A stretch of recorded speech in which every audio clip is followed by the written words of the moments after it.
ዛሬውኑ ተረክበው ስራ የሚጀምሩበት 100% የተጠናቀቁ የንግድ ሱቆችና ዘመናዊ መኖሪያዎች በመሆን ሪል ስቴት ጎልደን ቪሌጅ ሳይት ላይ ቀርበዋል። የንግድ ሱቆች ከ20 ካሬ ጀምሮ፣ መኖሪያ ቤቶች ባለ 1፣ ባለ 2 እና ባለ 3 መኝታ ቤቶች ከ80 እስከ 194 ካሬ ድረስ ከመሆን ሪል ስቴት። በተጨማሪም ለውድ ደንበኞቻችን በ10 ዓመት እየኖሩ የሚከፍሉት 50% ከወለድ ነጻ የባንክ ብድር ማመቻቸታችንን ስንገልጽ በታላቅ ደስታ ነው። እንዲሁም 8% ቅድሚያ ክፍያ ለሚከፍሉ ደንበኞች በካሬ 73900 ብር ብቻ፣ ሙሉ ክፍያ ለሚከፍሉ ደግሞ በካሬ 51730 ብር በልዩ ቅናሽ ቤቶችን አቅርበናል። የማጠቃለያ ሽያጭ ላይ ነን። አሁኑን ይደውሉ፣ ነገውኑ ቢዝነስዎን ይጀምሩ። በ0988 887676 ወይንም በ0988 887999 ሃሎ ይበሉን። ሞን ሪል ስቴት በሰላማዊ መንደር በምቾት ይኑሩ ይሎታል። ይህ አዋዜ ልዩ ውይይት ነው። አስገራሚው አነጋጋሪውና ራሳቸው የሐሳቡ ባለቤትና አስፈጻሚ ፕሬዚደንት ዶናልድ ትራምፕ የተባበሩት መንግሥታትን ይተካል ያሉት የሰላም ቦርድ ኦፍ ፒስ ቻርተር ምንድን ነው? ዛሬ አድማጮቻችን ስለዚህ አስገራሚ ቦርድ የተወሰነ ግንዛቤ እንዲኖራቸው እናደርጋለን። ዳንኤል፣ በጣም ጥሩ። እሺ አለም፣ ይሄ የሰላም ቦርድ የምስረታ ታሪኩና በተባበሩት መንግስታት የጸጥታው ጥበቃ ምክር ቤት ድጋፍ ወይም እውቅና የተሰጠው ጋዛን ዲሚሊታራይዝ ማድረግና ሪቢልዲንግ፣ ጋዛን ከወታደራዊ እንቅስቃሴዎች ነፃ ማድረግና መልሶ ግንባታ መካሄዱን የሚቆጣጠር ወይም የሚያስፈጽም ወይም ዋና ኃላፊ አካል ሆኖ ነው የሚታወቀው። አሁን ፕሬዚደንት ዶናልድ ትራምፕ ይህንን ስለ ጋዛ ባለ 20 ነጥብ የሰላም እቅዳቸውን በበላይነት ያስፈጽም ዘንድ የመሰረቱትን የሰላም ቦርድ አሁን ምን ብለውታል? ረቂቁን ሚዲያዎች አይተው አቅርበውታል እና ባለፈው የዳቮስ የዓለም የኢኮኖሚ መድረክ ስብሰባ ላይ ቻርተሩ አደባባይ ወጥቶ ተፈርሞበታል እና ራሱን በዓለም አቀፍ ድርጅት ሆኗል። አጀማመሩ የጋዛን የትጥቅ እንቅስቃሴ ወይም ከጦርነት ነፃ ማድረግና መልሶ ግንባታ ማካሄድን በበላይነት የሚመራ የሚከታተልና መፈጸማቸውን የሚያረጋግጥ ቦርድ ነበረ። አሁን ግን ዓለም አቀፋዊ ድርጅት ሆኗል። ተልእኮውም ይላል መረጋጋት፣ ሰላምና መልካም አስተዳደርን ግጭት ባለባቸው አካባቢዎች ማስፈን ነው። ወይም በሌላ አነጋገር ግጭት ባለባቸው አገራት ወይም አንድ አገር ከሌላ አገር ሊሆን ይችላል፣ የተለያየ መልካሉ ያ ግጭቱን ማስወገድ እና በምትኩም እነዛ ሀገራት የመረጋጋት የሰላምና የመልካም አስተዳደር ባለቤት እንዲሆኑ ማገዝ ነው። በዋነኛነት ግጭት አስወጋጅ ነው ማለት ነው በዓለም ደረጃ። ይሄ ሚናው ደግሞ ፕሬዚደንት ዶናልድ ትራምፕ በይፋ እንዳሉት ማይት ሪፕሌስ ዩኤን ብለዋል። የተባበሩት መንግስታት ድርጅትን እንደ ዓለም አቀፋዊ ድርጅት ሊተካ የሚችልም ነው ብለዋል። ስለዚህ እንግዲህ ምንድነው ይሄ የሰላም ቦርድ የሚለውን ተራ በተራ ስንመለከት አንድ ሊቀመንበር አለው። ይህ ሊቀመንበር ቦርዱን ትንፋሹ እስካለች ድረስ ይመራል። ከዛ በኋላ ቀጣዩን እንዴት አድርጎ ማን እንደሚተካቸውና እንዴት እንደሚተኩ ለጊዜው እኔም ረቂቁ ላይ ተቀምጦ አላየሁትም። ነገር ግን የዚህ ቦርድ የዕድሜ ልክ ሊቀመንበር ራሳቸው ፕሬዚደንት ዶናልድ ትራምፕ ናቸው። ኖት እንደ አሜሪካ ፕሬዚደንት አይደለም ዳንኤል፣ እንደ ግለሰብ የዚህ ቦርድ የዕድሜ ልክ ሊቀመንበር ዶናልድ ትራምፕ ናቸው። አሁን በሚቀጥለው ምርጫ እሳቸው ስልጣን ለቀው ተቀጥሎ የሚመጣው የአሜሪካ ፕሬዚደንት የዚህ ቦርድ ሊቀመንበር ይሆናል ማለት አይደለም ማለት ነው። ከስልጣን ከወረዱም በኋላ የቦርዱ ሊቀመንበር እሳቸው ናቸው። የቀድሞ ፕሬዚደንት እንላቸዋለን ያኔ ማለት ነው። ዶናልድ ትራምፕ ነው የሚሆኑት። ከኢንተረስቲንግ ነጥቡ እየተነሳን እንየው ይህንን የሰላም ቦርድ ልዩ ባህሪ። ዶናልድ ትራምፕ የቦርዱ የዕድሜ ልክ ሊቀመንበር ከመሆናቸው ጎን ለጎን በቦርዱ ውስጥ ብቸኛ ቪቶ ፓወር ያላቸው ናቸው። ድምፅን በድምፅ የመሻር መብት ያላቸው ናቸው። ይህ ቦርድ በዓለም መሪዎች የሚሞላ ነው። የቦርዱ አባላት ግብዣ የቀረበላቸው የዓለም መሪዎች ናቸው የሚሆኑት እና በዚህ መዋቅር ውስጥ በስሩ ስራ አስፈጻሚዎች አሉት። ከላይ ይሄ ቦርድ ኦፍ ፒስ ከላይ ነው የሚቀመጠው። የዚህ የቦርድ ኦፍ ፒስ አባላት ግብዣ ተደርጎላቸው የተቀላቀሉ ወይም የሚቀላቀሉ ናቸው። ይሁንና ይህ የተባበሩት መንግስታት ድርጅትን ተክቶ እንደ ዓለም ግጭት አስወጋጅ፣ ሰላም አስፋኝ፣ መረጋጋት አምጪ ኃይል ሆኖ የሚንቀሳቀስ ዓለም አቀፋዊ ኃይል የሚያሳልፋቸው ውሳኔዎች በዶናልድ ትራምፕ ተቀባይነት ማግኘት አለባቸው። ዶናልድ ትራምፕ ካልወደዱት ይቀራል። ሌላ የእሳቸውን ድምፅ የሚሞግት ድምፅ አይኖርም። አንድ ቪቶ ፓወር ነው ያለው። ያ ቪቶ ፓወር የቦርዱ ሊቀመንበር የዶናልድ ትራምፕ ብቻ ነው። ዳና የውስጥ እግር ማሳጅ የረኩበትንና ጥቅሙን በሚገባ ያጣጣሙበትን አገልግሎቱን በማስፋፋትና በማሳደግ እነሆ ሁለተኛ ቅርንጫፉን ከፈተ። ዳና በአዲሱ ቅርንጫፋችን ሙሉ የማሳጅ ስቲም፣ የሳውናና የሙሩኩ አገልግሎት መስጠት ጀምረናል። ለቤተሰብ ለጥንዶችና ለሙሽራዎች ከነሚዜዎቻቸው ዳና ማለፊያ ምርጫ ነው።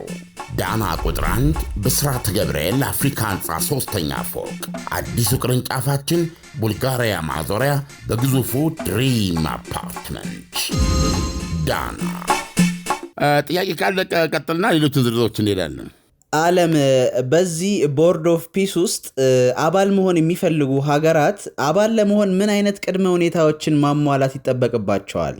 እንግዲህ ዶናልድ ትራምፕ የተባበሩት መንግስታት ድርጅትን ይተካል ያሉትና እንዲህ የዓለም መሪዎች በአንድ የታደሙበት ክለብ ከዚህ በፊትም ሆነ ከዚህ በኋላ ይኖራል ተብሎ የማይታሰብ ብለው የገለጹት ይህ ታላቅ ክለብ አባል የሆኑ ዘንድ ሀገራት በቦርዱ መስራች ሊቀመንበር እና ብቸኛ ቪቶ ፓወር ድምፅ ያላቸው ዶናልድ ትራምፕ በቦርዳቸው ስም ሀገራትን በአባልነት እንዲቀላቀሏቸው ጋብዘዋል። የጋበዟቸውና የተቀበሏቸው ሀገሮችን ያልተቀበሉ ሀገሮችን ለመቀበልም ላለመቀበልም መወሰን ያቃታቸው ሀገሮችን እናገራለን በዚህ ፕሮግራም ላይ።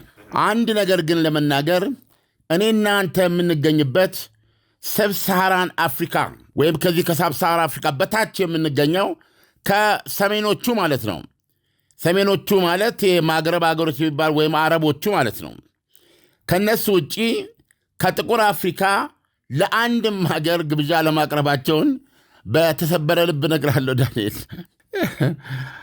ዶናልድ ትራምፕ የዚህ የተባበሩት መንግስታት ድርጅትን እንደሚተካ አምነውና ቆርጠው የተነሱበት የዓለም ሰላም ቦርድ በመሪዎች የተሞላ ነው እና በዚህ መሰረት ግብዣ አድርገዋል። ግብዣው የደረሳቸውና የሚቀበሉ ሀገሮች $1 ቢሊዮን እንዲያዋጡ ጠይቀዋል። $1 ቢሊዮን እየሰጡ የሚቀላቀሉ መንግስታት የፕሬዚደንት ዶናልድ ትራምፕ ቦርድ ኦፍ ፒስ የሰላም ቦርድ ቋሚ አባላት ይሆናሉ ማለት ነው። ግልባጩን የተባበሩት መንግስታት ድርጅት ውስጥ ብንወስድ የጸጥታው ጥበቃ ምክር ቤት 15 አባላት አሉት። ከ15ቱ 5ቱ የጸጥታው ጥበቃ ምክር ቤት ቋሚ አባላት ናቸው። ሌሎቹ 10 ግን በየ6 ወሩ ኦር በየዓመቱ በምንድን ይባል በሽፍት የሚቀያየሩ ናቸው ማለት ነው።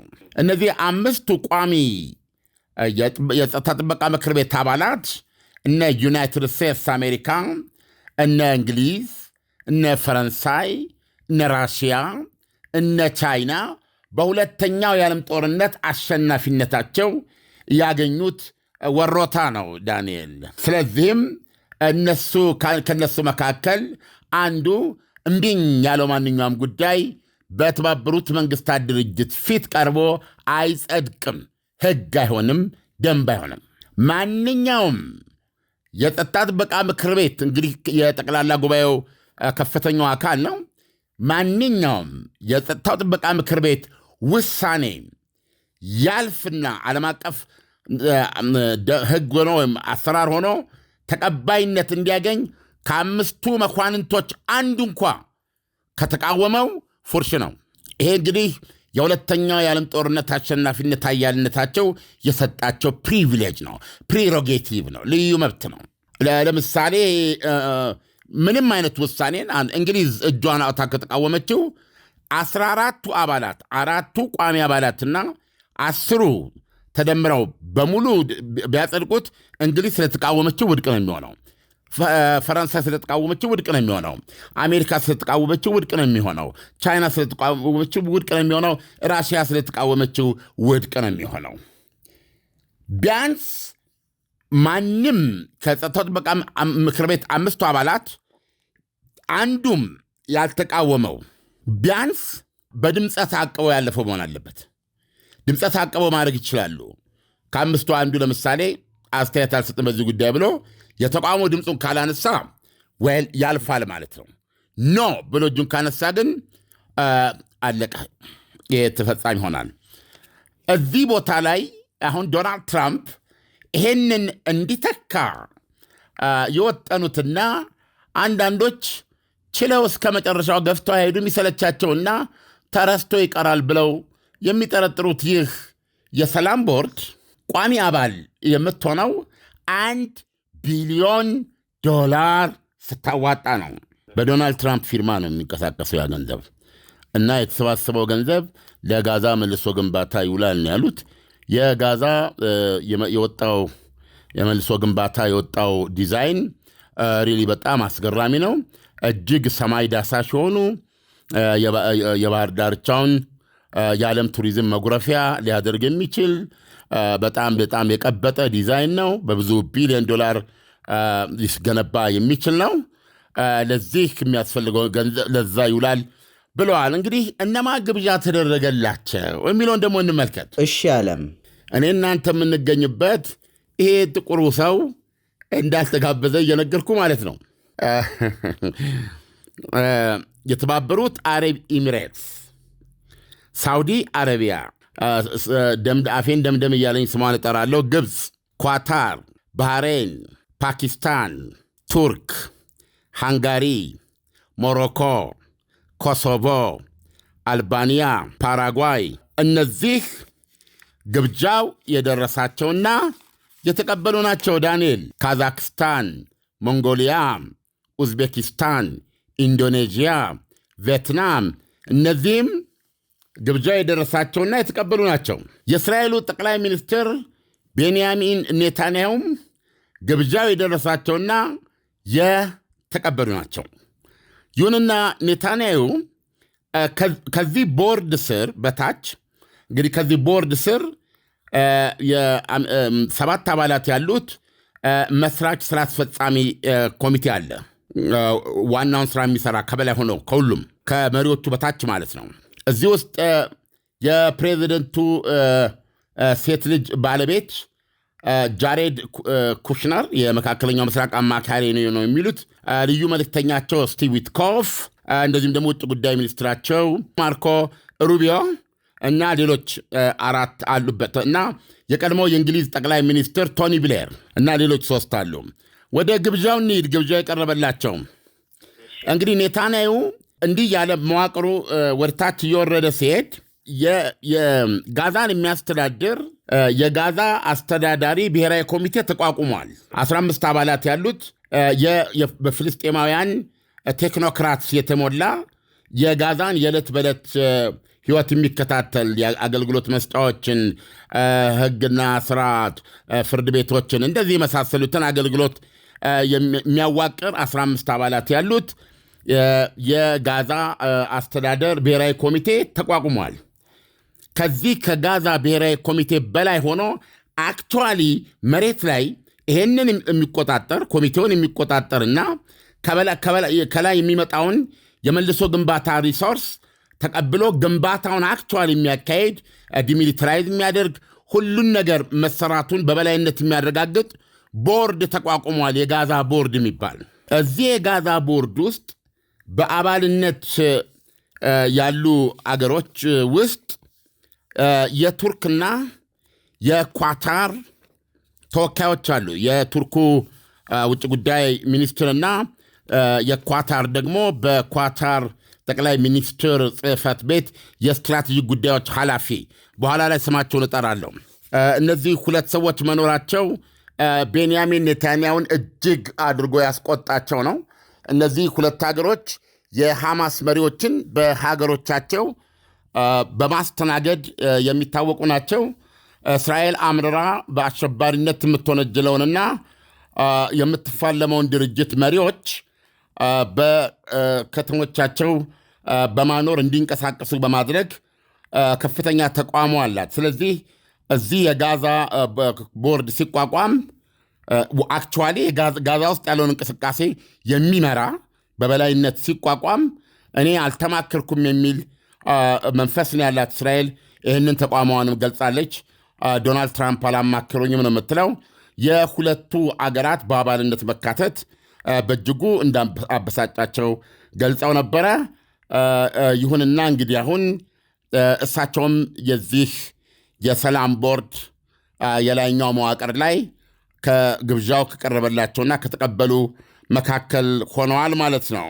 እዛ አርሜኒያና አዘርባይጃን አሉ፣ እነሱም ተቀብለዋል። ቤላሩስ መሪ አሌክዛንደር ሉካሼንኮ የፕሬዚደንት ቭላዲሚር ፑቲን ባልንጀር ናቸው እና ብዙ ጊዜ ከማያቸው ክሊፖች ውስጥ ልዩ ደስታ የሚሰጠኝ አንዱ እነዚህ ሁለት ሰዎች ባህር ዳርቻ አጠገብ ጠረጴዛ ተዘርግቶ ቁርሳቸውን ሲበሉ እንደ መሪ ሳይሆን እንደ ወዳጅ እንደ ጓደኛ ሲነጋገሩ ስታያቸው ልብ ይነካሉ። የቤላሩሱ አሌክሳንደር ሉካሼንኮ እና የሩሲያው ቭላዲሚር ፑቲን አውሮፓውያን አሌክዛንደር ሉካሼንኮን የሚሏቸው ስልጣን ከያዙ ጀምሮ እስካሁን ድረስ ብዙ ምርጫ እያጭበረበሩ ነው የሚሏቸው እነሱ። ሉካሼንኮ ግን በአሸናፊነት ነው የሚሉት። የመጨረሻው የአውሮፓው አምባገነን ብሎ ነው የሚጠሯቸው።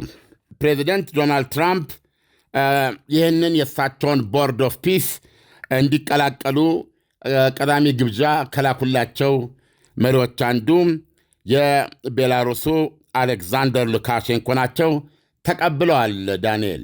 ከዛ ራሳቸው የሩሲያው ኃያል እና የዩክሬን ተፋላሚ ፕሬዚደንት ቭላዲሚር ፑቲንም ግብዣው ደርሷቸዋል። የቭላዲሚር ፑቲን ግብዣና ምላሻቸው ኢንተረስቲንግ ነው።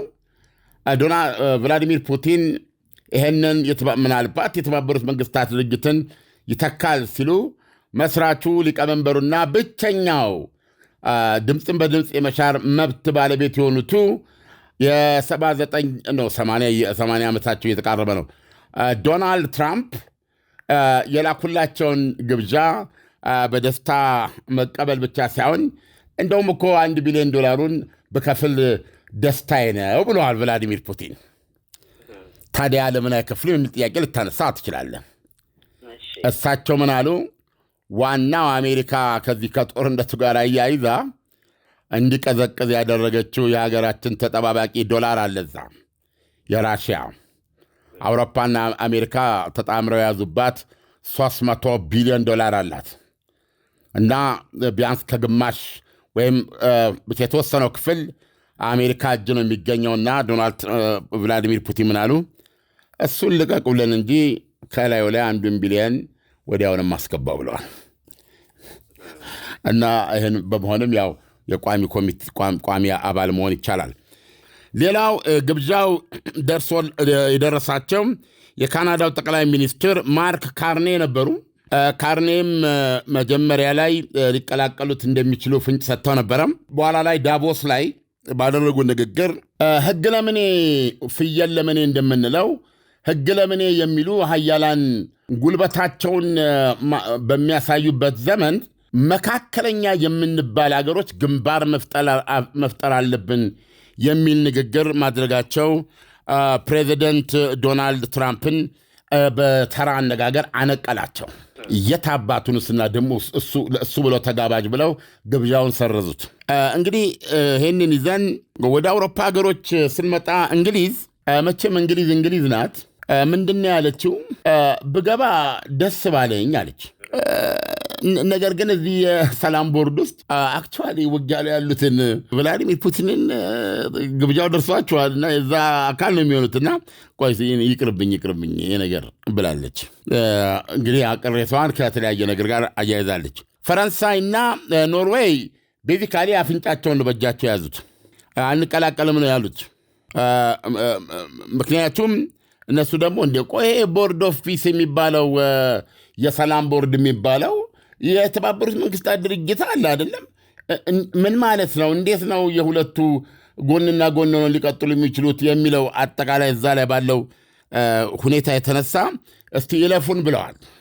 ሌላ ግብዣው የደረሳት ቻይና ናት። ቻይና ለዓለም ግብዣው እንደደረሳት አሳውቃለች። አለቀ በቃ። ውጭ ጉዳይ ሚኒስቴር ቃል አቀባዩ ግን ምን አለ መሰለ? ቻይና ዊል ስቴይ ፈርምሊ ኮሚትድ ቱ ሴፍጋርዲንግ the international system with UN at its core አለች።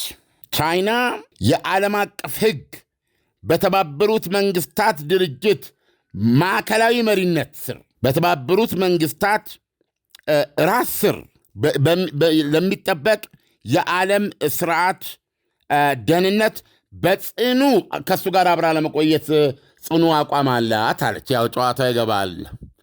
በስተጀርባ የተናገረችው አልገባኝም ከቶ ይሄኛው የተባበሩት መንግስታት ድርጅትን የሚተካ ነገርን በዚህ መንገድ የመጣን አልቀበል እንዳጠብቁ ማለቷ ነው። ግን ግብዣው ደርሶኛል ብላለች።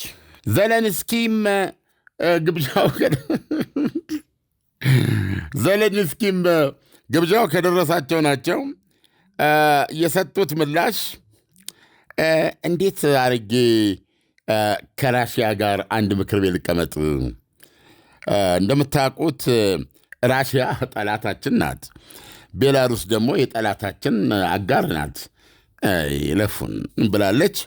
የጣሊያዋ ጠቅላይ ሚኒስትር ጆርጂያ ሜሎኒ ትንሽ የህገ መንግስት ጥያቄዎች የሚያስነሳ ነውና ህገ መንግስታችንን ማየት አለብን ብላለች። አየርላንድ እስቲ ቆይ ጊዜ ስጡኝና ይሄን ነገር ጠለቅ አድርጌ ልየው ብላለች። እንዲህ ያልክ ስትመጣ እንግዲህ የተቀበሉት ሀገሮች ከዛ የነገርኩ ናቸው። በተለይ እነዚህ የሰላጤው አገራት ወይም እነዚህ በነዳጅ ዘይት የበለጸጉት ኦልሞስት አብዛኞቹ ተቀብለዋል። $1 ቢሊዮን ዱብ እንደሚያደርጉ ሳይታለም የተፈታ ነው። ዛሬውኑ ተረክበው ስራ የሚጀምሩበት 100% የተጠናቀቁ የንግድ ሱቆችና ዘመናዊ መኖሪያዎች በመሆን ሪል ስቴት ጎልደን ቪሌጅ ሳይት ላይ ቀርበዋል። የንግድ ሱቆች ከ20 ካሬ ጀምሮ፣ መኖሪያ ቤቶች ባለ 1፣ ባለ 2 እና ባለ 3 መኝታ ቤቶች ከ80 እስከ 194 ካሬ ድረስ ከመሆን ሪል ስቴት። በተጨማሪም ለውድ ደንበኞቻችን በ10 ዓመት እየኖሩ የሚከፍሉት 50% ከወለድ ነጻ የባንክ ብድር ማመቻቸታችንን ስንገልጽ በታላቅ ደስታ ነው። እንዲሁም 8% ቅድሚያ ክፍያ ለሚከፍሉ ደንበኞች በካሬ 73900 ብር ብቻ፣ ሙሉ ክፍያ ለሚከፍሉ ደግሞ በካሬ 51730 ብር በልዩ ቅናሽ ቤቶችን አቅርበናል። የማጠቃለያ ሽያጭ ላይ ነን። አሁኑን ይደውሉ፣ ነገውኑ ቢዝነስዎን ይጀምሩ። በ0988 887676 ወይንም በ0988 887999 ሃሎ ይበሉን። መሆን ሪል ስቴት በሰላማዊ መንደር በምቾት ይኑሩ ይሎታል። ዓለም ዶናልድ ትራምፕ አሁን የሚያቋቁሙት ቦርድ ኦፍ ፒስ የተባበሩት መንግስታትን ይተካል ሲሉ የተባበሩት መንግስታት ድርጅትን የሚገዳደር ተቋም ለመገንባት አስበው ነው ወይስ ደግሞ በሂደት የተባበሩት መንግስታት ድርጅትን ለማፍረስ ወይም ለማዳከም በማሰብ ነው ይህን ቦርድ ኦፍ ፒስ ለማቋቋም ያሰቡት የሚለውን ብትነግረን። ዶናልድ ትራምፕ ምን ብለዋል? የተባበሩት መንግስታት ፖቴንሻል አለው። በእርግጥ የሆነ ለዓለም የሚበጅ ነገር ለመስራት ፖቴንሻል አለው። እምቅ ኃይል ወይም ኤሌ ማድረግ ችሎታ አለው። አክቹዋሊ ግን አሁን ምንም እያደረገ አይደለም። ኢሬሌቫንትም ነው። አሁን ለምሳሌ ባለፈው የተባበሩት መንግስታት ድርጅት ጠቅላላ ጉባኤ ፊት ቀርበው የተናገሩት ይህንን ነው። እንዴ ጠቅላላ ዓለም እኮ እሳት በሳት ሆናል።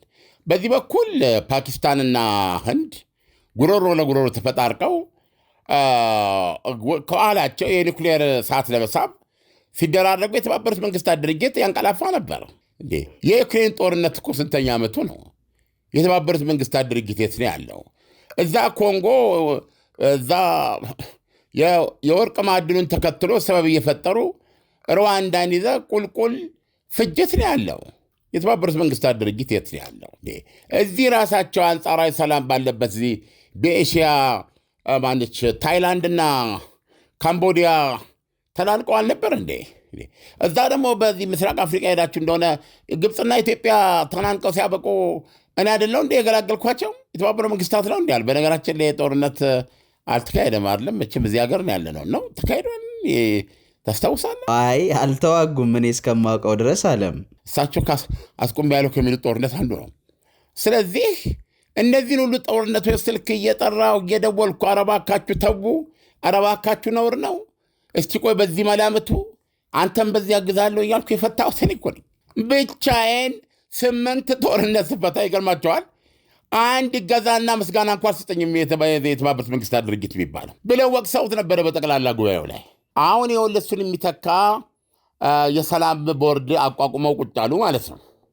ስለዚህ እንግዲህ አፍሪካ ብዙ ጊዜ በተለይ የዚምባብዌው ፕሬዚደንት ሮበርት ጋብርኤል ሙጋቤ የእኛ ጉዳይ ሁሉ የሚወሰነው በእነዚህ በአራት ሰዎች ነው እዛ ቋሚ አባል በሆኑት በነ ቻይና፣ በነ ራሽያ፣ በነ እንግሊዝና ፈረንሳይ እና በእነዚህ ነው የሚወሰነው። ኤዥያ ቻይና አላት፣ አሜሪካ አለቻት። አውሮፓያኖቹ ፈረንሳይና እንግሊዝ ሁለት ሆነ፣ ራሽያንም እዛ ሲጨምሩ እነሱ ናቸው የዓለም ጉዳይ። እኛ እንደ አህጉር እንኳ ድምፅ የለንም እዛ ውስጥ። ባንኪሙን አሏቸው ትዝ ይለኛል እዚህ አዲስ አበባ በአፍሪካ ህብረት በተደረገ ስብሰባ ላይ ነው። ምንድን ነው መሆን ያለብን? የአፍሪካ ቋሚ ኮሚቴ ቋሚ እየተፈራረቀ ራሷን የቋሚ የጸጥታ ጥበቃ ምክር ቤት ቋሚ አባል መሆን መብት ያስፈልጋታል እያሉ የተናገሩትና በሳቅና በጭብጨባ የተሞላ ንግግር ትዝ ይለኛል ዳንኤል። አሁን ጭራሽ አፍሪካ አልተጋበዘችም። ቋሚ ኮሚቴ ለመሆን $1 ቢሊዮን የትኛው አፍሪካ ሀገር እንደሚችል እኔ አላቅም። እሱን ያልከፈሉ አባል መሆን ይችላሉ። ነገር ግን ለ3 ዓመት ነው ቆይታቸው የሚሆነው። እሱንም ቢሆን ከጥቁር አፍሪካ መካከል ግብዣ የደረሰው የለም። ለዚህ ነው ይሄ ጥቁሩ ሰው የሚባል በቀላሉ ረክቶ የተቀመጠ ምንም አይነት አብዮት ምንም አይነት የሳይንስና ቴክኖሎጂ እርፍ ለመጨበጥ ሊተጋ ያልቻለ ያልፈለገ ነው በማለት የምንናገረው። ሁሉም ነፍስ አፍሪካ ውስጥ የሚንቀሳቀስ ወደ ስራ እንዲገባ የሚያደርገው ነገር ግባ፣ ወደ ስራ በቃ ፍጠር፣ ስራ ወደ ስራ የሚገባ አድርገህ ካልተፈጨ፣ ካልተከካ፣ ካልተቦካ፣ ብረት ካልቀለጠ፣ የትምህርት ጥራት ከሌለ፣ ባለሙያ ካልተፈጠረ፣ ሲነጋ ተነስቶ ወደ ስራ ካልሄደ፣ ስራ ካልተነደፈ፣ ቱታ ለመልበስ ቢሮ ላይ መገሸር ብቻ ህይወት እንዳልሆነ ትምህርት መለወጥ እንዳለበት ካላወቀ ገባ ሱፍና ከረባት አንጠልጥሎ በፊልም እንደሚታየው አዳራሽ የመሰለ ቢሮ ላይ መቀመጥ ትውልድ የሚገድል ነው። ውረድና ስራ፣ ቆልምም፣ ቀጥቅጥ፣ የሳይንስና ቴክኖሎጂን እርፍ መያዝ ጀምር፣ የቻይኖቹን መንገድ ተከተል፣ ከህንዶቹም ተማር የሚል አብዮት ካልመጣ በስተቀረ ጥቁሩ ሰው አሁን ዶናልድ ትራምፕ ይጠሩታል ትንሽ ቆይተው ይህን የሚያደርጉት ኧረ ልክ አይደለም፣ እንደዚህ አይደረግም፣ አክት ማድረግ አለብን እኛ ሁሉም ሰው እኩል ነው፣ ግብዣ ይድረሳቸው በሚል መንገድ በወዘተረፈ ነው የሚወጣው ለአፍሪካ። አየህ ሐሳባቸው ላይ እንኳ ብልጭ ለማለት አልቻለም። ለምን? ያለውም አብዮት በቀላሉ ነው የሚረካው፣ ደጋሽ ነው፣ ዓለምን የጨበጠ ነው። ያለፈለት የመሰለው አቅም ምናምን የፈጠረው ታች ያለው ጥቁር ሰው እሱን የሚወክል አይመስለውም። በረሃብተኛው የሚወክል አይመስለውም። ስራጡ የሚወክሉ አይመስለውም። የሳይንስና ቴክኖሎጂ ድንቁርና እሱንም የሚገልጸው አይመስለውም። በጣም ግላዊ ነው። እንደዚህ አይነት ፐርስፔክቲቭ የለውም። ስለሌለው እነሆ የተባበሩት መንግስታት ድርጅትን እንዲተካ በማርላጎ የቀበጡ ቢሊዮነሮች ሙያና ማደሪያ ውስጥ በታቀደው የዓለም የሰላም ቦርድ ውስጥ አንድም ጥቁር ሀገር አለመጋበዙ ስነግርህ በተሰበረ ልብ ነው ዳንኤል። ይሄ በቃናል። ዓለም የመጨረሻ አንድ ሁለት ጥያቄዎች ልጠይቅ። ዶናልድ ትራምፕ አሁን ስለሚያቋቁሙት ቦርድ ኦፍ ፒስ የመመስረቱ ዋና ዓላማውና ግብዣ ተደርጎላቸው ለሚቀላቀሉት ሀገራትስ የሚሰጠውን ጥቅም በተወሰነ መልኩ በዝርዝር ብትነግረን። የተባበሩት መንግስታት ድርጅት ግጭት አስወጋጅ ነው እኮ። የተለያዩ ግጭቶች ይኖራሉ። የግጭት ምክንያት የሆኑ ነገሮች ይኖራሉ። እነዚህን ነገሮች ግጭቶች እንዳይነሱ በሀገራት መካከል የሚነሱ የግጭት ምክንያቶች ላይ ዳኝነት የሚሰጥ ይሆናል ማለት ነው። ጣልቃ ገብቶ እንዲህ መሆን አለበት ብሎ የሚሰጥ ማለት ነው። የተባበሩት መንግስታት ድርጅት የሚሰራውን ስራ ማለት ነው። ስለዚህ አሁን ዶናልድ ትራምፕ ከእሳቸው ጋር እንዲውሉ የመረጧቸው ቢያንስ ብዙ ሀገሮች ጠቅሼልሃለሁ። እንግዲህ ከዚህ ውስጥ ያውቃሉ። በሰላጤው አካባቢ ባለብዙ ሀብት ናቸው። ስለ እነዚህ ይደመጣሉ ማለት ነው። በተዋረድ በምግብ ሰንሰለቱ ላይ ስትመለከተው አናቱ ላይ እሳቸው ናቸው ያሉት። የምግብ ሰንሰለቱ ታች ደግሞ ሳር ነው ያለው። እኛ ቦታ አልተሰጠንም እንደ ጥቁር ሰው። ይሄንን ነው ማንኛውም ጥቁር ሴን መረዳት አለበት። ለዚህ ነው አውሮፓ ላይ በአውሮፓውያን መካከል በነሱ ዲሞክራሲ፣ በነሱ ሰላም፣ በነሱ ኢኮኖሚ፣ በነሱ እጅ ስራ ውጤት ጥሩ ለብሰ ጥሩ ጠተ የጠገበ ሰላም አግኝተ የምታየው ነገር በሙሉ ገንዘብ ያልወጣበት እውቀት ያልፈስስበት ነገር አታገኝም። በዛ መሃል ስገኝ እኔ በጣም ነው መሟሟው። እኔ ይሄ እንዲሆኖ ማየት የምፈለገው እዚሁ ሀገሬ ነው። እንደ ጥቁር እንደ አፍሪካ አህጉር እንደዚህ እንደ ካሪቢያን የመሳሰለው ጥቁር ሰው ባለበት ቦታ ላይ ሳይንስና ቴክኖሎጂን መጨበጥ አለበት። ትምህርቱ እንደዛ መሆን አለበት እና ሪሊ በኢኮኖሚም ራሱን መቻል። የሰሜን ኮሪያዎቹ ጁቼ ተመልከታቸው።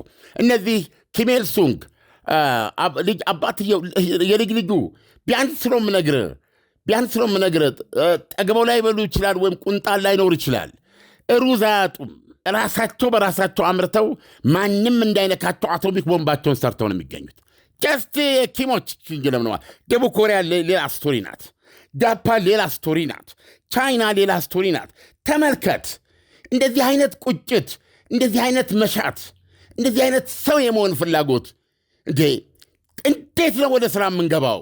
እንዴት ነው እንደዚህ አይነት ልቦና የሚያደርግብን? በቀላሉ የምትረካውን ነገር ሰዎች እዚህ ጋር ይበቃኛል፣ ምቾትና ተድላ ሊገልጸኝ አይችልም፣ ገባ ሞርኔን የሚገልጸኝ የህዝቤ ማንነት ነው ብለው እውቀታቸውን ልምዳቸውን ለአፍሪካ አህጉር የሚያውሉበት ጊዜ ካልመጣ በስተቀረ በእውነት ነው የምነግርህ በጣም አስቸጋሪ ነው። ይኸው አንዱ ማስረጃ ዶናልድ ትራምፕ ይሰማቸዋል እንኳ ብሎ አላስቡ።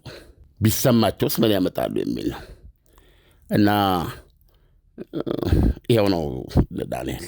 ዓለም ዶናልድ ትራምፕ አሁን የአሜሪካ ፕሬዝዳንት ናቸውና የስልጣን ጊዜያቸውም ሲያልቅ የዚህ የቦርድ ኦፍ ፒስ ስልጣናቸው ግን ይቀጥላልና የሌሎች ሀገራት መሪዎችስ ከስልጣን ከወረዱ በኋላ እዚህ ቦርድ ኦፍ ፒስ ውስጥ ይቀጥላሉ የሚለውን ብትነግረን። እነሱ የሚወከሉት በሀገር ነው። ለምሳሌ የእስራኤሉ ጠቅላይ ሚኒስትር $1 ቢሊዮን ቢከፍሉ ቋሚ አባል የሆነችው እስራኤል ናት። ኔታንያሁ ከስልጣን ቢወርዱ በእሳቸው ምትክ ጠቅላይ ሚኒስትር የሆነው አባል ነው። እሳቸው ዶናልድ ትራምፕ ላይ ሲመጣ ብቻ ነው ልዩነቱ። ዶናልድ ትራምፕ ላይ ሲመጣ የቦርዱ ሊቀመንበር ኖት ዩናይትድ ስቴትስ ኦፍ አሜሪካ ወይም የዩናይትድ ስቴትስ አሜሪካ ፕሬዚደንት አይደለም። ገብተዋል? ዶናልድ ትራምፕ ናቸው። ስለዚህ ስልጣናቸው ከስልጣን ከወረዱ በኋላ ይከተላቸዋል።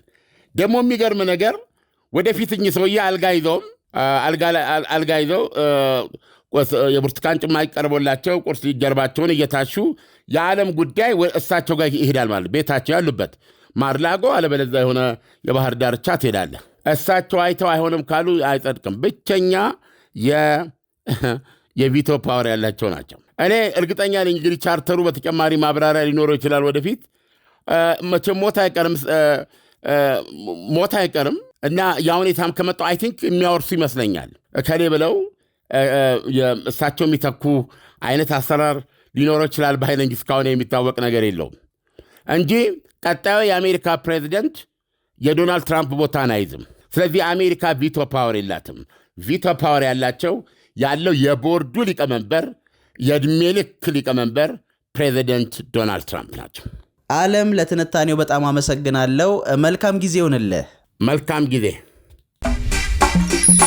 ዳና የውስጥ እግር ማሳጅ የረኩበትንና ጥቅሙን በሚገባ ያጣጣሙበትን አገልግሎቱን በማስፋፋትና በማሳደግ እነሆ ሁለተኛ ቅርንጫፉን ከፈተ። ዳና በአዲሱ ቅርንጫፋችን ሙሉ የማሳጅ ስቲም፣ የሳውናና የሞሮኮ አገልግሎት መስጠት ጀምረናል። ለቤተሰብ ለጥንዶችና ለሙሽራዎች ከነሚዜዎቻቸው ዳና ማለፊያ ምርጫ ነው። ዳና ቁጥር 1 ብስራተ ገብርኤል አፍሪካ ህንፃ 3ኛ ፎቅ። አዲሱ ቅርንጫፋችን ቡልጋሪያ ማዞሪያ በግዙፉ ድሪም አፓርትመንት። ዳና